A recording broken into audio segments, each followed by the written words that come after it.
So the City of Cape Town has actually been very proactive in trying to link the various green areas of the city in order to create corridors. The value of corridors, environmental corridors, just actually can't be measured because they are so important. Nature reserves are wonderful and they're wonderful within themselves, but quite often they're isolated from surrounding vegetation. And there's a very big danger of ecological collapse within isolated nature reserves. This is where the normal systems that should be happening at a greater scale than just sort of your single species conservation. So these are things like fire, for example. There needs to be an evenness and a consistency to the way that it moves across a landscape. Larger animals use corridors to move around in our cities. If you think, for example, of caracals or jackal or things like that. And we're in the Parklands Fynbos Corridor today.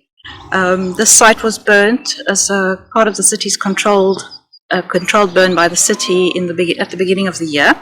See, our crew group that I'm part of, we've been coming to this site for many, many years. So although we haven't had a huge number of new species recorded, what has happened is that we've seen a profusion of the species that we expect to see here. So normally we would see 1 or 2 or 3 gladiolus in the spring, but this year we must have seen 100, 200 gladiolus coming up. At the site where we are today, you can see that we're absolutely surrounded by housing, which is a critical factor in what's actually destroying a lot of the fynbos, but people obviously need houses.